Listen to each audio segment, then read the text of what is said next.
시피님 이번 주 잘 지내셨어요? 네, 이번 주에 지금 뭘 하고 지나갔는지 모를 정도로 하루하루 일이 생기고 뭐 이슈가 있는 것 같아요. 월요일날 뭐였지? 월요일날 저는 휴가긴 했었는데. 월요일 날, 그러게 휴가였는데 내가 뭐 막 물어봤는데, 레일즈 5 업그레이드 한다고 막 이거저거 준비하고, 네, 또 서버 준비하고 막 했고, 화요일엔 또 뭐가 있었고, 오늘은 수요일인데 수요일 아침부터 출근하면서 막 할 일, 오늘 새로 생긴 막 장애나 뭐 이슈 같은 거 막 정리했더니 맞아. 그걸로 꽉 찼더라고요. 막 자잘한 게 지금 많죠. 네. 우리가 레일즈 5 이번에 업데이트하면서 그쵸. 지금도 저기 사업팀에 회식하러 간다는 개발자가 지금 못 가고 있어. 아직 원래 심지어 저희랑 같이 녹음하기로 했잖아요. 네. 원래 이제 오늘 게스트 두 분이나 계셨는데 그래서 5명이 올까 걱정했거든요. 네. 근데 지금 너굴님 힘들다고 빠지고. 이거 너무 흔들거리는 거 살짝만 뒤로. 그래요? 너굴님 힘들다고 빠지고. 네. 그리고 지금 게스트 두 분, 한 분은 그쵸. 안 오시고, 한 분은 또 이제 바빠서 못 오시고. 그러니까 이게 그거 같아요. 사람이 많으니까 나 정도 빠져도 되겠지 하면서 이제 너굴님이 1차로 빠지고 그래서 괜찮다 그랬는데 또 충섭님 빠지고 빠지고 또 이게 한 분 또 빠지고 하니까 결국 둘만 남았던 것 같아요. 그러게요. 오늘 둘이서 밤늦게 네.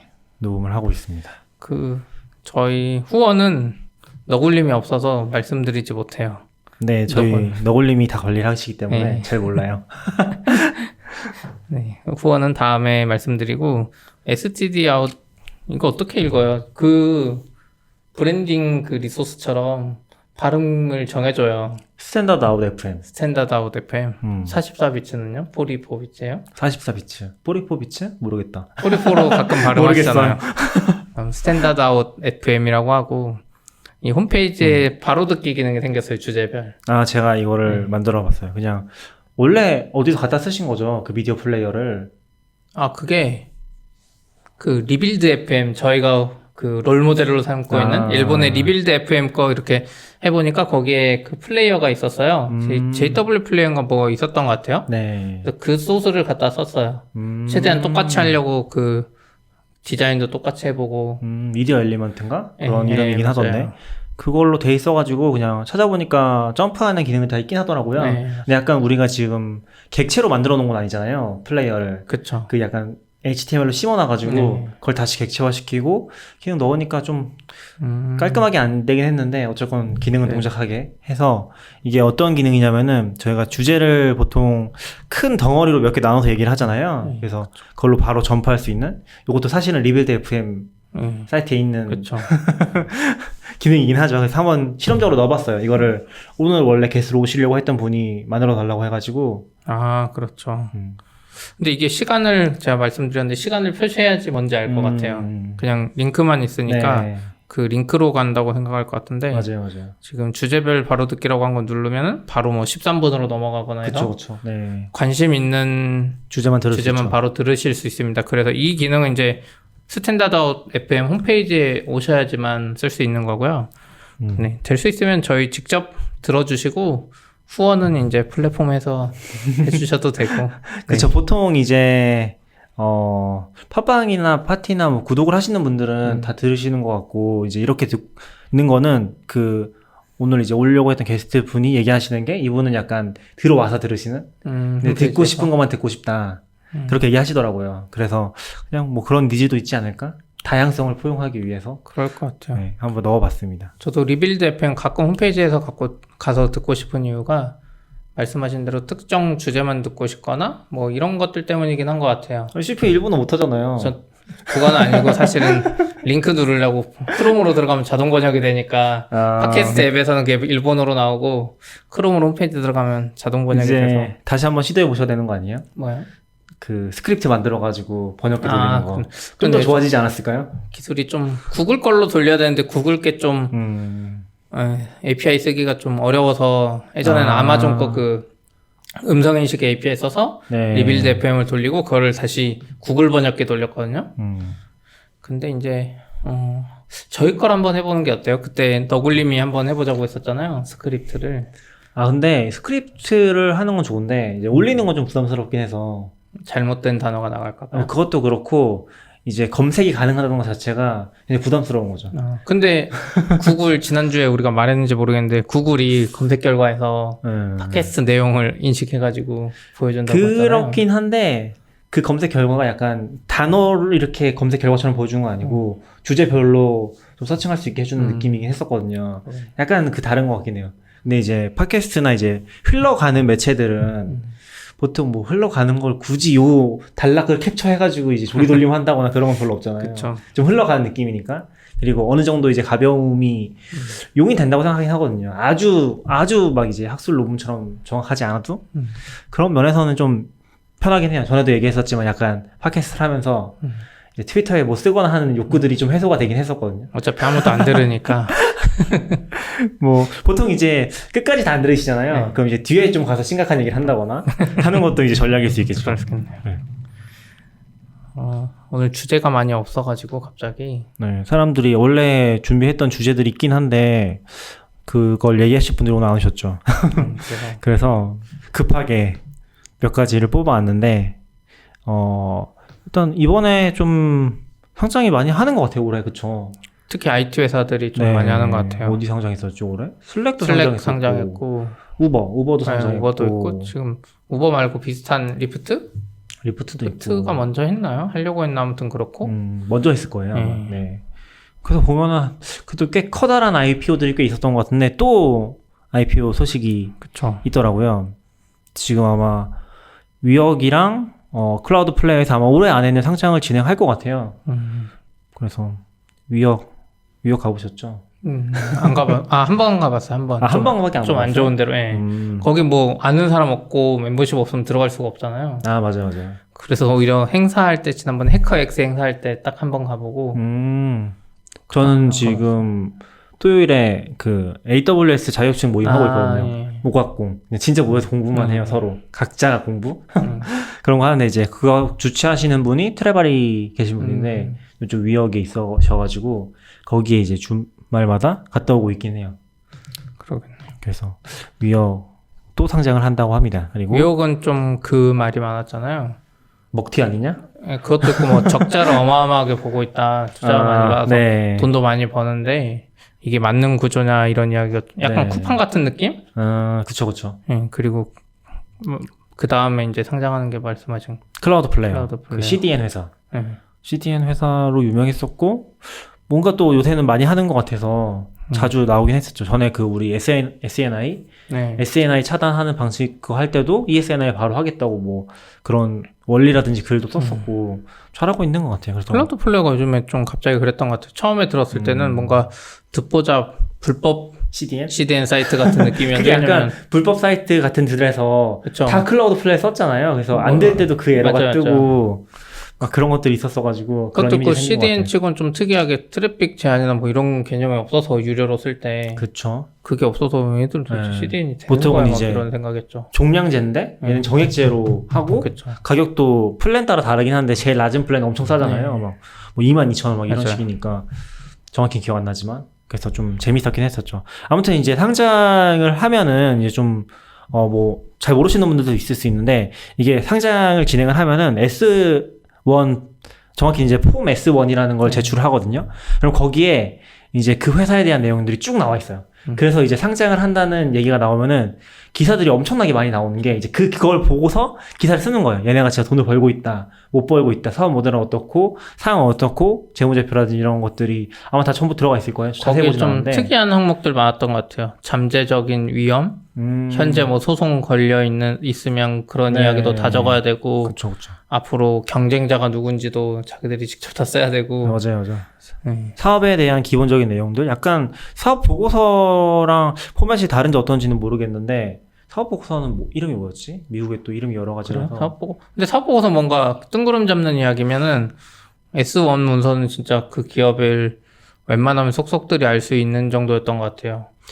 좀 더 분량이 보통 많은 것 같긴 했어요. 근데 비슷한 것 같아요, 기본적으로. 그래요? 이게 약간 좀 처음 내는 사업 보고서 같은 느낌인 것 같고. 그래서 S1 문서를 제출하고, 한국 같은 경우는 증권 신고서, 요거 제출하거든요. 그래서 이제 관심 있으신 분들이면은 그 카페24라든지 비슷한 업체들 몇 개 했었잖아요. 네, 플레이토도 네. 했었고 다 찾아보면은 그걸로 확인해 보실 수 있게 거기도 됩니다. 정보가 많나요? 많죠. 비슷해요. 미국의 S1이랑 거의 똑같은 문서라고 보시면 돼요. 그래요? 한국 거는 증권 그 신고서를 본 적이 없는 것 같아요. 보통 잘 모르시더라고요. 네. 근데 비슷한 문서가 이제 상장하기 전에 이제 나온다는 거. 그래서 그거에서 문제가 없으면 아마 상장까지 쭉 진행이 되는 것 같아요. 그것도 다트에 나오는 건가요? 다트에서 검색하면 나오긴 해요.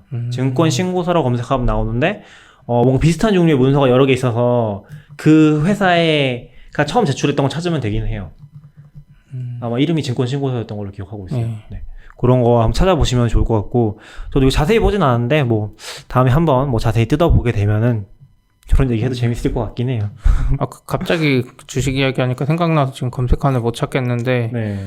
IT 회사 중에 뭐 하나가 올해 안에 상장한다 그랬다가, 요즘 증시가 너무 안 좋아서, 상장 포기한다 그랬는데 어딘지 모르겠네요? 나도 들었는데? 근데 그거는 IT 회사가 아니었는데? 제가 들었던 건 캐리소프트.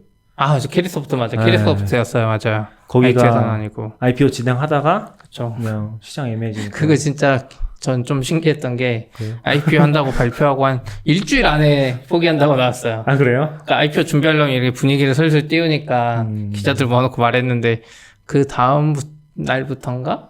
분위기가 엄청 안 좋아도 막 2천 밑으로 뚫리고 막 이러니까 그때구나. 네, 바로 포기한다고. 일주일 전인가 2주 전인가 그랬었죠. 네, 엄청 빠르더라고요. 맞아요. 그래서 올해 포기한 데가 꽤 있다는 기사를 봤던 것 같긴 해요. 지금 작년에 기사 보면 2018년 12월 기사 보면 우아한영재들이나 야놀자도 2019년 IPO는 포기했다고 뭐 이런 식으로 써있고. 그쵸. 근데 또 오히려 반대로 최근에 플리토 그 번역했던 데도 그렇고 IT 회사 엊그제 하나 더 들었는데 지금 어쨌든 거기도 그 테슬라 상장 비슷한 건데 적자인데 아이템이 좋아서 상장하는 거? 그러면 플레이토랑 같은 모델인 것 같긴 한데. 네, 그걸로 상장한다는 회사는 그건 IT 회사였던 것 같은데 좀 생뚱맞은 회사였는데 오래된 회사였는데 잘은 모르겠어요. 찾아볼게요. 네. 이거 다음에 찾으면은. 네. 근데 그런 회사 보면 좀 스펙 상장 추진하는 소프트캠프. 소프트캠프? 처음 듣는데? 그러게요. 나도 처음 듣는데. 소프트뱅크인 줄 알았나? 스펙 상장도 알아요, CP? 네. 스펙 상장은 사실 이거는 이제 오래 살다 보면은 알게 되는 요소 중에 하나인데 예전에 우리가 많이 하는 애니팡 게임? 네. 애니팡 게임 만든 그 회사가 상장할 때 어디지? 스펙 상장했잖아요. 그 이름이 뭐였죠? 썬데이 토즈. 네, 썬데이 토즈가 원래 썬데이 토즈가 나왔는데 그게 상장을 하려면 좀 복잡했잖아요. 흑자 몇 년 내야 되고. 그쵸. 네, 근데 어렵죠. 갑자기 상장한 게 그때 스펙 그 주식 게임이 있던 거랑 거기 거 인수해서 상장해가지고 돈을 많이 벌었잖아요. 그다음부터 게임은 잘 안 나오는데 그때 상장하길 잘했죠. 그쵸. 그때 진짜 잘했죠. 그래서 그것 때문에 처음 스펙 상장 알았고 그 다음에 이제 카카오가 다음이랑 합병할 때 스펙은 아니지만 합병하는 이유 중에 하나가 약간 비슷하지 않았나. 약간 다음이 스펙 같은 느낌이에요. 네, 다음이 스펙 같은 느낌으로 약간 그렇게 됐잖아요. 그런 거였구나. 네. 물론 그것 때문은 아니고 개발자나 인력 이런 것도 있었지만 결국 윈윈이었잖아요. 카카오 직원들도 그것 때문에 많이 엑시트도 하고. 네. 아무튼 우리 주식 팟캐스트 해야 되겠다. 얘기가 더 많은 것 같아. 그리고 로켓 프로젝트라 그러나 이거 RKT. 원래 로켓이라고 불렀던 것 같아요. 네. 이게 지금 예전에 코어OS 만들었던 회사 이름 까먹었는데. 코어OS예요.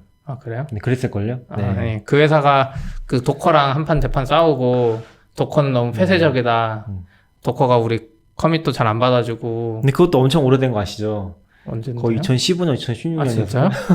완전 초기였어요. 3년? 맞아. 초기긴 하네. 지금 도커 쓰시는 분들은 코어OS 기억도 못 하실 걸요? 그쵸. 지금도 존재하지만. 맞아요. 네. 그렇네. 그게 그때 그런 이슈가 있어서 오픈 컨테이너라는 거를 만들어서 스펙으로 해서 컨테이너 뒤에 뭐였나? 이니셔티브인가? 뭔가 그런 거 만들어가지고 스펙을 컨테이너의 표준을 만들겠다. 그런 걸 했었죠. 그래서 RKT라고 하고 코어OS를 거기서 돌리고 막 그건 아니고 위에서 돌리고. 그건 아니고 컨테이너 이니셔티브가 만들어지기 전에 이제 도커가 원래 도커가 컨테이너의 표준을 약간 가져간 느낌이었잖아요. 그쵸. 근데 RKT에서 꼭 도커만 있는 건 아니다. 우리도 이거 만들겠다고 해가지고 약간 경쟁처럼 이제 뜨다가 이제 같이 막 얘기를 하고 협업을 해서 오픈 컨테이너 그 표준이 나왔던 거죠. 몇 개월 가지도 못한 것 같아요. 이거 내놓으니까 도커가 바로 맞아요. 같이 하자고 막 이런 식으로 했던 것 같아요. 그쵸. 이게 개발은 한동안 됐던 것 같긴 한데 지금 저장소 들어가 보면은 한 1, 2년 동안 거의 아무것도 없었긴 하거든요. 네. 최종적으로는 그 CNCF 프로젝트로 들어갔어요. 들어가 있었는데 한 1, 2년 아무것도 없다가 결국에는 이제 아카이빙이 되는 것 같아요. 그렇네요. 네. 뭐 덕분에 많이 발전도 했고 그때 생각해 보니까 지금 그 당시에 이제 도커 코리아 할 때 네. 뭐 그 이야기도 있었잖아요. 도커가 커뮤니티 하면서 김현장한테 문서도 받아보고. 네. 근데 그때 이제 저희 오늘 오실 수 있었던 분이긴 한데, 네. 이제 서비쿠라님이 뭐라고 하지? 내용 증명? 네. 내용 증명을 받았었죠. 그러니까. 네. 도커랑 이제 커뮤니티로 얘기를 해서 진행을 하고 있었던 건데, 얘기해요? 잠깐만요. 네. 꺼졌지? 꺼진 거예요? 그러네. 안 되고 있었나 설마? 8분밖에 안 돼. 그러니까 인기가 안 팔리나 보네. 저 60프레임으로 해놔가지고. 예피가 이거 잘 잘라줘요? 네. 9분이야 이렇게.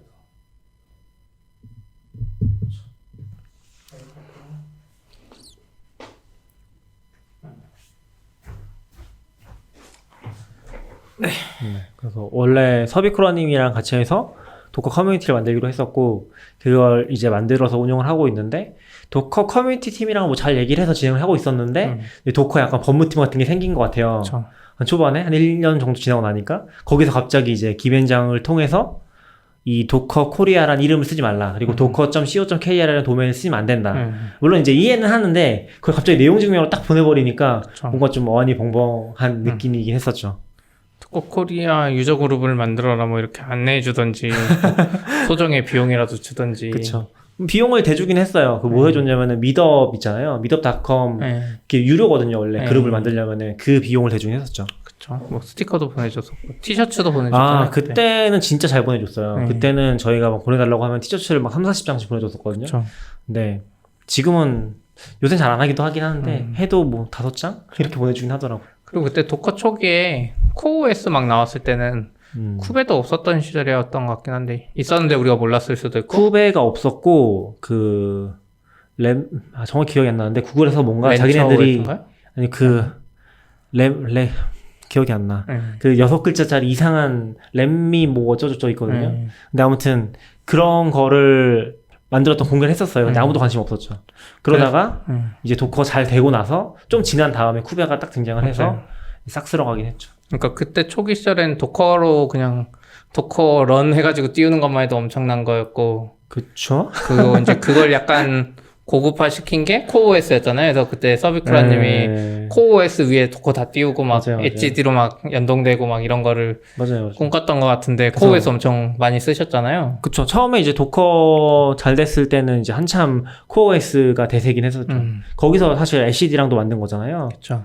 그런 거 다 거기서 나왔던 거고 지금 쿠베에서 그대로 LCD 쓰고 있으니까 그런 거 보면 영향력이 굉장히 크긴 하죠. 사실은. 근데 코OS도 이제 잘 안 되는 것 같은데. 코OS는 지금 어떤 상황인지 잘은 모르겠어요. 어디 뭐 인수됐었나? 인수되지 않았어요? 그래요? 모르겠어. 찾아봐야지. 정확히 모르겠네요. 2명밖에 없기 때문에 한 명이 찾고 있으면 끊겨야 말하면서 찾아야 레드햇이 샀어요. 레드햇이 코어스를 2018년 1월에 샀어요. 오래됐네. 네, 꽤 예전에 인수됐던 것 같긴 해요. 그렇네. 사실 이게 좀 우리가 이제 진짜 도커 초반에는 거의 뭐 한 달 단위로 달랐잖아요. 그쵸. 새로운 도구들 막 맞아요. 나오고 오케스트레이션 도구 새로 나오고 난리도 아니었는데 이게 한 몇 년 지나고 나니까 이제 한 1, 2년 단위로 이게 좀 텀이 길어진 것 같아요. 특히 이제 CNCF 쪽이 빠르게 움직이는 것 같고 그 외에는 약간 그렇게 급박하게 움직이는 느낌은 없죠. 그리고 레드햇은 또 IBM에 인수되고 그렇죠. 재밌는 세상이에요. 그랬네요. 또 이거 보안사고 이야기는 좀 낙교님이 설명해 주세요. 저도 잘은 모르는데 지금 보안 사고가 났어요. 뭐 기사를 링크할 거긴 한데 한국에 이제 슈모사라는 데가 이런 보안 프로그램으로 되게 유명한가 봐요. 저 우리 쪽 스타트업 쪽에서 이렇게 알려진 그런 회사 아닌 것 같긴 한데 여기서 뭔가 많이 하는 것 같은데 보안 인증? 보안이나 인증이나 뭐 개인정보 관련된 것들을 다루는 작업을 하시는 것 같아요. 근데 지금 이스라엘의 보안 전문가 뭐 노암 로템이랑 란 로카라는 연구자분이 이 데이터베이스가 있는 웹사이트를 발견을 한 것 같아요. 뭔가 주소를. 이게 저도 잘은 모르는데 뭐 해커분들이나 아니면은 그런 보안 점검을 할 때 쓰는 기법들이 뭔가 뭐 URL을 쭉 뽑아낸다거나 IP 쭉 뽑아낸다거나 그걸 다 접속해보는 것들을 하잖아요. 뭐 툴도 있죠. 포트 열린 거 다 점검해보는 거. 그래서 아마 그런 것들을 하면서 뭔가 이상한 사이트를 발견한 것 같아요. 근데 지금 그 사이트가 일라스틱 서치였고 거기에 이제 개인정보나 뭐 생체정보 관련된 어떤 데이터들이 23기가 정도 저장이 돼 있던 거를 발견했다고 합니다. 그래서 이제 이쪽에 슈모사에 연락을 했는데 그쪽에서는 별로 대답도 없고 이제 그런 상황이었다고 하네요. 예. 그렇게요. 근데 이거를 어떻게 연락해서 답변이 없어요? 그냥 뭐 메일 보낸 거 아닐까요? 사이트에 보면은 뭐 담당 메일이 있긴 하니까 그쵸? 대표 메일이라든지 그쪽으로 보냈을 것 같아요. 그리고 지금 보면은 이게 조금 심각한 사건으로 나갈 수도 있다고 저는 보고 있는 게 뭐냐면은 유럽 쪽 데이터가 좀 있었던 것 같아요. 유럽에 계신 분들의 이제 개인정보 같은 것들. 근데 그게 지금 저희도 좀 검토를 해보고 있는 것 중에 하나인데 GDPR 이런 게 엄청 빡세더라고요. 그쵸. 그래서 아직까지 뭐 구글 외에는 크게 벌금 먹은 사례가 없는 것 같긴 한데 이 GDPR이 법적으로 보면은 뭔가 애매모호하면서도 걸리면 너 죽어 같은 느낌으로 다 돼 있어가지고 이게 잘못되면은 엄청 큰 사건으로 나갈 수도 있지 않을까? 라는 생각이 좀 들긴 하더라고요. 물건을 못 팔게 하거나 뭐 이런 건 할 수 있죠. 최근 일본이 경제 제재할 때 쓰듯이 그게 아니라 그냥 벌금이 엄청 막 나오지 않을까? 벌금도 벌금인데 벌금은 어차피 뭐 막 소송하고 오래 걸리니까 당장 타격이 큰 거는 수입 중지를 해버리면 당장 들어오는 돈이 없어지는 거잖아요. 그런 것도 타격이 클 것 같아요. 그러니까 제가 알기로는 여기 이 슈모사가 다 이제 국가별로 뭐라고 해야 되지? 그런 국가 사업 같은 데 들어가서 따오는 그런 걸로 알고 있거든요. 네. 그런 데서 타격을 받을 수 있긴 하겠죠. 그쵸. 근데 이거는 CP가 좀 더 얘기하고 싶은 게 있는 부분이 있지 않아요? 뭐였죠? 일라스틱 서치? 엘라스틱 서치가 지금 털렸잖아요. 어떻게 보면 공개된 상태로. 이게 약간 위협이 있어요. 그러니까 엘라스틱 서치의 정책 문제도 있는 것 같아요. 엘라스틱 서치가 이제 최근에 그 아마존이 오픈소스 버전 공개하면서 보안을 기본으로 탑재하고 보안을 중요시한다고 말해서 엘라스틱 서치가 최근에 이제 그 비밀번호 설정할 수 있는 패키지를 기본 제공해주긴 했는데 무료 버전에도 네. 기존까지는 지금 한 몇 년 동안 그 비밀번호 하는 패키지를 기본 제공을 안 했어요. 그리고 뭐 너네 그 내부 네트워크에만 쓰면 된다. 혹시 뭐 인증하고 싶으면 엔진엑스 붙여라. 뭐 이런 식이었거든요. 그런 식으로 가이드를 했던 거예요. 네. 네. 가이드는 이제 뭐 내부 네트워크만 쓰고 비밀번호가 필요하면 그 유료 결제를 사라 이런 식으로 했었거든요. 그러다 보니까 작은 회사들이 쓰면 엘라스틱 서치를 다 결제 안 하고 쓰잖아요. 그렇죠. 그럼 그건 기본으로 인증이 없는 거예요. 조금 엔진엑스 설정하고 이런 지식이 없는 사람들이나 그게 크게 신경 쓰지 않는 사람들은 그게 없는 거죠. 그래서 약간 엘라스틱 서치가 이렇게 털릴 가능성이 꽤 커요. 비밀번호가 없는 게 기본이었기 때문에 이제는 아니지만 아직도 옛날 버전은 계속 운영할 거고 저희만 해도 엘라스틱 서치 2.3으로 꽤 오랫동안 운영했는데 지금 한 4년 동안 잘 안 바꾸니까 문제가 되는 게 이제 내부망에서는 열어놓는 건 뭐 그럴 수 있다고 하는데 사실 이게 이런 경우에는 거의 대부분의 경우 네트워크만 살짝 잘못 공개를 한다거나 아니면 엄한 사람이 네트워크 안에 들어와 있다거나 하는 상황에서는 그냥 열려버리는 거잖아요. 그렇죠. 뭐 내부 네트워크라도 근데 우리도 가끔 쓰지만 가짜 토큰이라도 고정 토큰이라도 만들어서 한 뎁스 두잖아요. 왜냐면 네트워크 안에 네. 어떤 앱들이 실행될지 모르니까 혹시나 보안 이슈가 있어서 그렇죠. 엔진엑스를 앞에서 뭐 보안 그쵸. 처리한다거나 그러니까 아무리 내부라도 그런 그런 걸 해야 작업들 하긴 되는데 엘렉서치가 이거를 못해서 아마존한테 약간 빌미를 준 거죠. 아마존이 그거 이제 오픈소스 버전 발표할 때 보안을 중요시한다고 뭐 이런 말을 했을 때 오픈 디스트로. 오픈 디스트로가 오픈 디스트로 맞나요? 그건 자바 아닌가요? 아닌가? 왜냐면 아마존이 최근에 JDK도 롱텀 서포트 버전만 오픈 디스트로 4 엘라스티서치. 그러네요. 이름이 이상해. 그래가지고 엘라스티서치가 좀 할 말 없었는데 그걸 풀어줘서 좋긴 한데 이런 거 약간 사고에 위험이 있을 것 같아요. 다른 회사들에도. 그리고 이제 이 기사에 보면 이제 아모아에서 저장한다고 막 홍보 자료에 이제 인터뷰 이런 게 있었나 봐요. 아모아에서 잘 저장한다는데 엘라스틱 서치 보니까 아모아 안 돼 있는데 뭐 이런 이야기도 하고. 제 생각에는 뭐 특별한 문제가 없었으면 거의 100% 덤프를 떠놓지 않았을까. 네, 그럴 수도 있어요. 근데 지금 여기서는 8월 7일에 연락했는데 뭐 한 6일 정도 있다가 그 사이트 접근이 차단됐고 네. DB 접근이 차단됐는데도 아직 연락이 없나 봐요. 근데 이런 거 할 때 좀 항상 애매한 것 같아요. 법무팀이 이렇게 가이드한 건가 싶기도 한데 그럴 수도 있죠. 굳이 대답을 하지 말아라. 근데 오히려 대답 잘해주고 그러면은 공개 안 할 수도 있잖아요. 그러니까 정상적으로 보안 업계에 있는 분들은 제로데이 취약점이나 뭐 발견하면 그거 해결될 때까지 기다렸다가 발표하기도 하고. 또 이쪽이랑 많이 협조를 하려고 하는 걸로 알고 있어요. 하이테커 분들 같은 경우는. 저쪽에 좋으면. 근데 뭐 물론 나쁜 사람들은 악용을 한다거나. 알려버리고 자기 회사의 이익을 위해서 일부러 컨설팅 받으라 그러고 그런 회사도 있는데 이 사람은 그랬을까? 하여튼 뭐 악의적으로 접근했을 것 같진 않은데 어쨌건 이제 사실 인터넷 상에 공개가 돼 있을 것 같은 상황인 거잖아요. 그렇죠. 굉장히 치명적이지 않은가. 웬만한 사람 다 돌려봤을 것 같아요. 슈프리마 그 웹서버 DNS 조회해가지고 특히 여기가 지금 올라온 게 보안 뉴스 사이트잖아요. 그렇죠. 보안에 관심 있는 사람들은 그런 툴이 있거든요. 예전에 큰 회사에 있을 때 보면 그 보안팀은 가지고 있는 프로그램이 있더라고요. 그거 한번 돌리면 그냥 취약점이 다 스캔이 되더라고요. 그래서 금방 찾을 것 같은데. 그래서 원래는 이제 보통 큰 회사들에서만 많이 하긴 하는데 보통 내부망을 구축할 때는 다 내부망에 준수한 어떤 시스템을 구축을 하잖아요. 네, 예를 들어서 그렇죠. 내부망에서 다시 HTTPS를 쓴다거나 물론 그 인증선은 뭐 어떨지 모르겠지만 그런 작업들을 하게 되는데 여기 같은 경우는 이제 그런 단계까지 못 간 단계에서 열린 게 아닌가 싶은 것 같아요.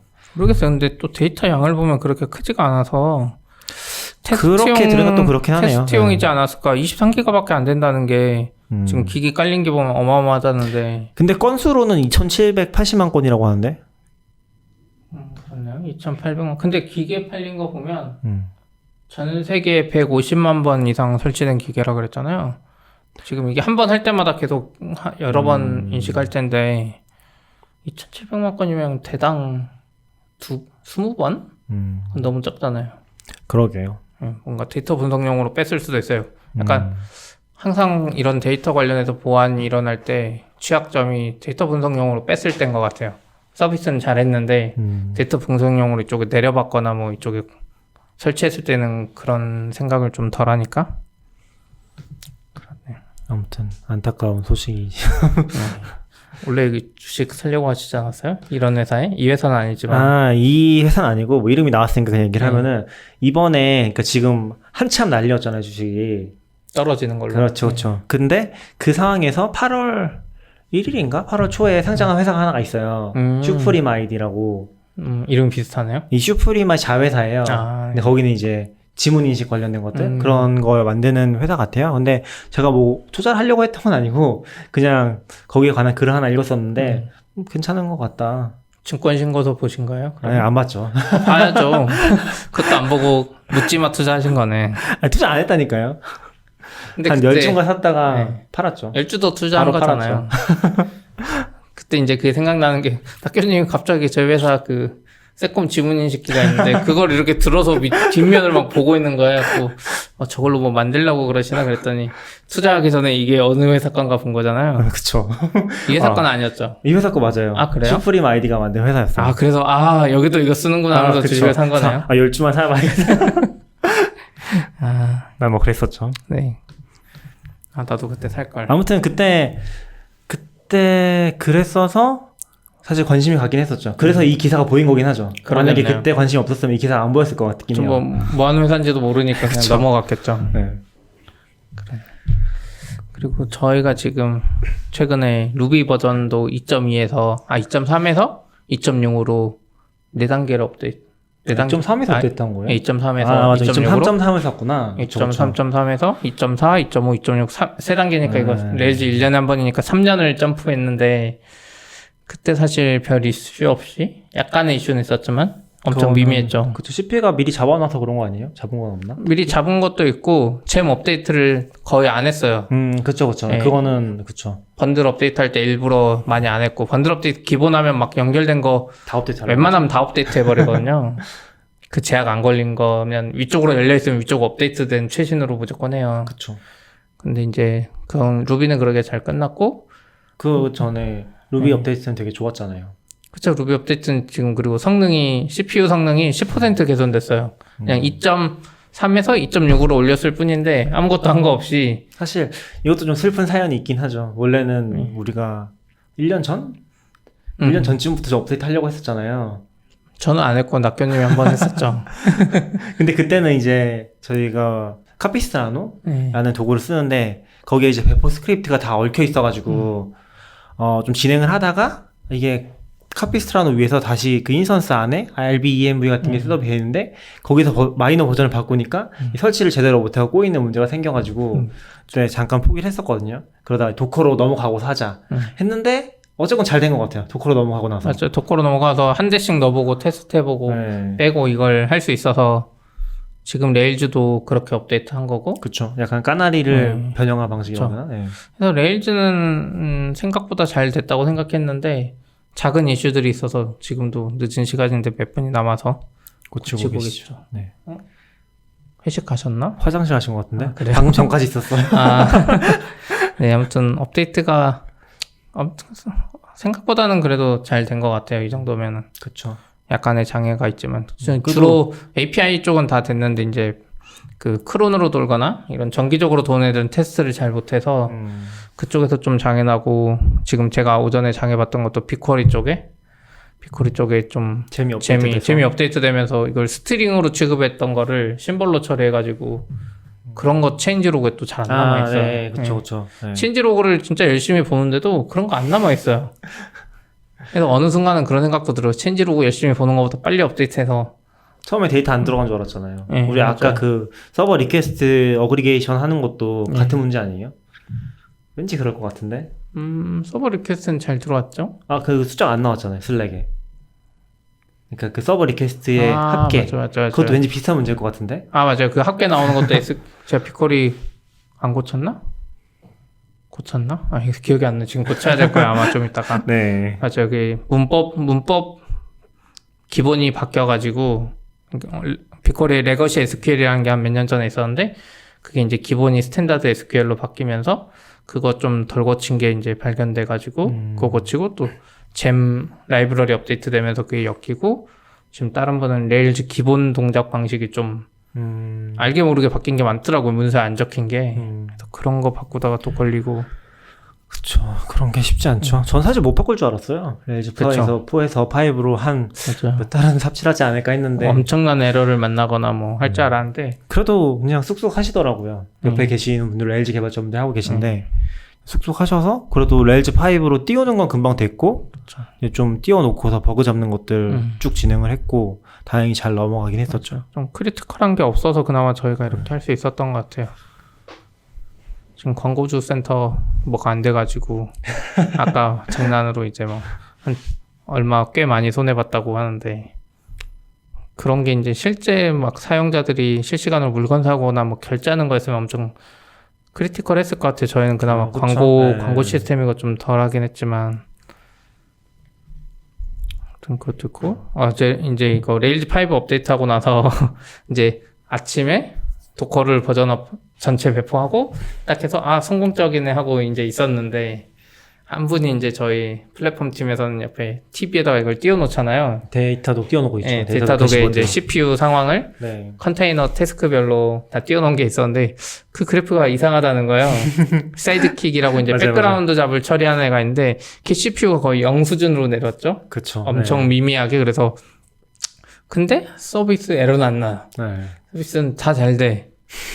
그래서 이제 낙교님이 그랬죠. 레일즈 5 업그레이드 하니까 이 CPU가 엄청나게 획기적으로 기존에 한 CPU 20% 먹던 게 맞아요. 거의 빵 수준으로 낮아진 거 아니냐. 그게 사이드킥이 이제 루비에서는 그 비동기 잡을 처리해주는 네. 그런 워커라고 보면 될 것 같거든요. 그런 워커를 따로 돌리는데, 그래서 메인 웹 서버가 있고, 사이드킥 프로세스를 또 별도의, 이제 저희는 ECS 쓰니까 태스크로 돌리는데, 그쪽에 CPU가 확 떨어진 거예요. 근데 저는 이제 처음에 기능들이 다 잘 되고 있으니까, 그쵸. 왜냐면은 기능이 안 되면은 바로 이제, 저희 같은 경우는 이제 뭐라고 하지, 그거를? CS 그, B2B 말고, 커스터머 서비스를 뭐라고 하잖아요. B2C요? B2C인가? B2C 서비스를 하니까 사실 저희가 발견하는 것보다 이제 CS 쪽으로 바로 오잖아요. 그쵸. 뭐 메시지가 채팅이 안 된다, 메시지가 그쵸. 안 된다 그런 게 오는데 그런 것도 딱히 없고 되게 평화로웠거든요. 바꾸고 나서. 그쵸. 그래서 잘 되나 보다. 그리고 CPU도 같이 떨어지니까 아우 좋은 거 아니냐고. 레이저 업그레이드 CPU가 확 떨어졌다고. 근데 이제 그 변규현님인데 네. 변규현님이 좀 날카로웠던 부분이 뭐냐면은 이게 떨어졌는데 이 메인 웹 서버에 CPU가 약간 올라간 것 같아요. 그렇죠. 진짜 눈에 티도 안 나요, 근데. 저도 그냥 이건 그냥 레일즈 5 업데이트 하면서 야 다른 거 영향으로 좀 올라가지 않았을까라고 생각할 정도로 조금 올라갔고 사이드킥이 이제 쭉 떨어졌고 근데 이제 저희가 사이드킥 대시보드가 따로 있는데 거기 들어가서 좀 리서치를 해보니까 뭔가 좀 이상하긴 했어요. 저 잡이 원래만 몇백 건씩 막 몇천 건씩 순간적으로 막 올라가야 되는데 그게 안 올라가는 거야. 그리고 또 엄청 느리게 실행하는 한 네다섯 개는 되고 있고. 그쵸. 다 안 되는 것도 네, 아니고. 그래서, 이제는 빨리 처리하는 거 안 보여주나? 1초 그러니까. 안에 처리하는 거 안 보여주나? 막 0. 몇 초 만에 처리되나 막 이랬는데 사실 알고 보니까 그게 이제 레일즈는 액티브 잡이라는 걸로 그 사이드킥 백그라운드 잡이 랩핑되어 있는데 그게 폰가에서 바뀐 거죠. 네, 맞아요. 원래 없었죠. 네, 액티브 원래 없었죠. 잡이. 근데 네. 이제 액티브 잡 개념으로 들어와서 그거 방식을 사용하면 인터페이스 개념으로 되면 뒤에가 사이드킥이든 뭐 다른 애가 되든 다 붙여 넣을 수 있는 걸 해놨는데 그 사이드킥 설정이 이제 액티브 잡과 사이드킥을 연결하는 설정이 레일즈 5에서 바뀌어가지고 그게 액티브 잡이 그냥 자기가 자기 웹서버에서 그 백그라운드 잡을 시행하고 있었던 거죠. 그게 디폴트인가 봐요. 저 그렇게 네. 써보진 않았어서. 그니까 저도 깜짝 놀랐어요. 그냥 웹서버가 자기가 자기 걸 비동기로 실행하는 게 디폴트라는 것도 좀 특이하잖아요. 그러니까 그게 원래 그런 거 하려고 CP가 전에 뭐였지? 그 비슷한 프로젝트 하나 썼었잖아요. 그쵸. 서커펀치라고 서커펀치. 루비 쪽에. 그러니까 네. 그 허로코 같은 거는 CPU를 하나만 주니까 여기서 비동기 잡을 처리하려면 안 돼서 이걸 스레드 띄워가지고 그쵸. 할 수 있게 하는 게 이제 서커펀치라는 게 있어서 서커펀치로 하나의 프로세스에서 그쵸. 메인 스레드 처리하고 네. 또 이제 비동기 잡고 처리하는 그쵸. 컨셉인 거잖아요. 그런 걸 굳이 만들었어야 되는데 네. 레일즈 액티브 잡은 보니까 혼자 그렇게 알아서 하고 있더라고요. 이상해. 네. 뭐 프로세스 따로 띄웠을 수도 있긴 한데 그 포커에서 따라 뭐 그랬을 수도 있는데 아무튼 희한한 것 같아.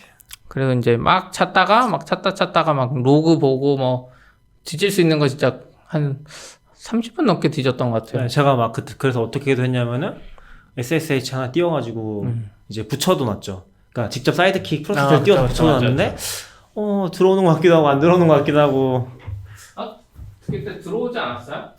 그게 그 사이드킥의 대시보드에 보였던 애들은 들어오는데 이제 그 외에는 이제 안 들어오는 상황이긴 했죠. 그래서 이제 그러면은 지금 안 붙어 있는 것 같다.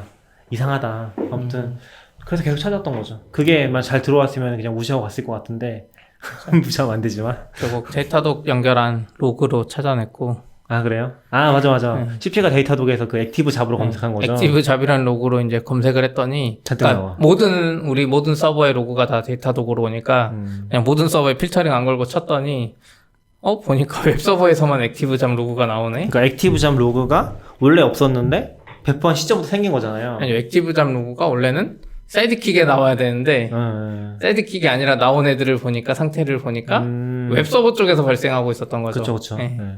그래서 발견했던 거죠. 아 힘들어. 근데 이것도 약간 운이 좋았던 것도 있는 것 같아요. 원래 로그가 다 그 사이드킥 쪽 로그는 클라우드 와치 로그 막 이런 거가 돼 있었잖아요. 좀 분산돼서. 네. 근데 레일즈 5 하기 직전에 저희 회사에 이제 다른 분이 그 레일즈 로그를 그 사이드킥 로그도 그 데이터독으로 넘어올 수 있게 다 작업했던 것 같아요. 마침 그때 딱 웬만한 로그는 다 데이터독으로 넘어오게. 사이드킥은 클라우드 와치로 가는데? 근데 그 액티브 그렇네. 아, 그렇네. 그건 다른 것 같아요. 헷갈리네. 아무튼 네. 아무튼 네. 뭐가 운 좋게 잘 된 것 같아요. 웹앱 쪽에서 그 로고 있는 거 찾아가지고 이거 지금 웹앱 서버에 돌고 있구나. 네, 맞아요. 근데 이게 웹앱 서버가 또 많으니까 네. 잘 분산돼가지고 티가 안 나게 살짝 올라가고 뭔가 100% 잘 된 것 같진 않은데 한 99% 잘 된 것 같아요. 맞아요. 거의 에러 안 났고 그 시간에 장애 거의 하나도 안 났고 잡 에러가 그리고 CPU 진짜 1% 올랐으려나? 왜 그렇게 써도 되는 건가? 그러니까 저도 그 생각 이거 우리가 굳이 사이드킥 여러 개 띄어서 가는데 그냥 웹서버가 알아서 잘하네 이 생각도 들긴 했는데 그 컨셉이 다르긴 하죠. 예. APM에 잡힌 거 보면 레이턴치가 확실히 올라가긴 했더라고요. 아무튼 그래서 결과적으로 잘 해결되긴 했는데 네. 아무튼 좀 희한한 경험이었던 것 같아요. 근데 우리가 레일즈 5 업그레이드 열심히 하고 있는데 레일즈 6가 나왔죠. 그쵸. 업그레이드 하기 전날인가요? 그게 꽤 오래 걸렸잖아요. 네. 지난달인가? 그 RC가 나오고서 맞죠. 보통 RC 나오고서 한 일주일 안에 보통 나오는데 이제 거의 한 달 넘게 걸린 것 같아요. 그쵸. 근데 이제 저희가 거의 끝물에 작업을 시작해서 아니요, 그래서 오히려 할 수 있었던 것 같아요. 안 그러면은 중간에 레일즈 6 하자 그랬을 거고 6 가면 처음 올라갔을 때 나머지 잼들이 준비가 안 되니까 안 그쵸. 되잖아요. 근데 맞아. 그건 그렇죠. 레일즈 5도 지금 나온 지 한 2년 됐을 거예요. 그러니까 이제 나머지 준비가 돼서 잼이라도 지원해주게 왔지. 6는 이제 나와서 지원 안 하는 애들 많을 거예요. 한 레일즈 6도 한 1년 정도 더 있으면 6.2 이런 거 나오면 좀 안정화 버전이 들어가서 그러네요. 빨리 넘어가는 것보다는 또 한 단계씩 거쳐서 레일즈는 넘어가는 그렇고 게. 루비는 그냥 바로바로 버전업 할 수 있을 것 같아요. 왜냐면 명확하니 지금 심지어 3개 버전으로 올라왔는데도 별 문제 없이 왔잖아요. 네. 그럼 이제 매년 크리스마스마다 낙교님이 집에 안 가고 바로 할까요? 집에 안 가고 크리스마스 기념으로 이제 해놓고 크리스마스 기념으로 땡 하고 가고 근데 그러다 다음날 다 출근해야 되는 거 아니에요? 그럴 수도 있어서 버그가 있어서 근데 뭐 돌아가는 건 쉬우니까. 네. 루비 그쵸. 돌아가는 건 루비 쉬우니까. 돌아가는 건 네. 쉽죠. 재밌을 것 같아요. 그날 해보면은. 크리스마스요? 기념으로. 올해 크리스마스에 한번 해보세요. 근데 언제 나왔지? 크리스마스 당일에 나왔었나? 2부 지나면서 자정에 나오지 않아요? 자정은 아니었던 것 같아요. 2부쯤에 나오나? 자정은 아니고 크리스마스 당일에 나왔던 것 같기도 해요. 그래요? 예, 당일 중간에? 그렇긴 하죠. 오후쯤에? 사실 테스트는 해볼 수 있죠, 미리. 그쵸. RC 버전으로 그냥 최종 버전이 한 달 전부터 계속 있잖아요. RC 1, 2, 3까지 나오니까. 네. 그러네요. 재밌겠네요. 미리 다 재밌을 것 해놓고. 같아요. 바로 업데이트하고 이제 트위터에 자랑하고. 그쵸. 루비 공식 계정에도 리트윗 해달라고. 일본어로 써야 되겠는데요? 루비 공식 계정 영어도 있고 뭐 그러겠죠. 일본어도 그래도 있고. 일본어로 써야지 좀 일본은 트위터 많이 쓰니까 리트윗이 어마어마하게 돼서 우리 이렇게 잘하고 있다. 일본 개발자 채용해야 되겠네. 루비 개발자. 그거 한번 하면 루비 카이게 다음에 초청해 주는 거 아니에요? 루비 카이기. 루비 카이기 진짜 좀 매니악하긴 해서 발표할 거리가 딱히 없는 것 같아. 루비 버전 당일에 올리기. 실제 서비스. 그런데 별로 관심 없을 것 같아. 네? 아니죠. 그런 거 매니악하게 좋아하는 거죠.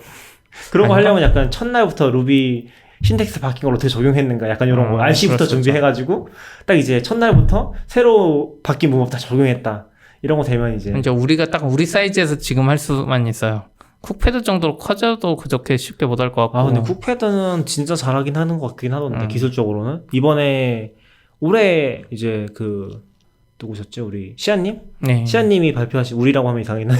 시아님이 발표하신 거 보면 그것도 진짜 재밌었거든요. 그것도 정말 코드가 많잖아요. 그쵸. 거기서 이제 사용하지 않는 코드를 코드 분석기 돌려 찾아가지고 일일이 삭제하는 것들 그런 작업들 하는 거 얘기해줘서 재밌긴 하더라고요. 한 그 정도 레벨에 돼야 되는 것 같아요. 벌써 50분 녹화했네요, 거의. 네. 오늘 뭐 길게 하지 말고 이 정도로 할까요? 이 정도 길게 했어요. 이미 50분이에요. 네.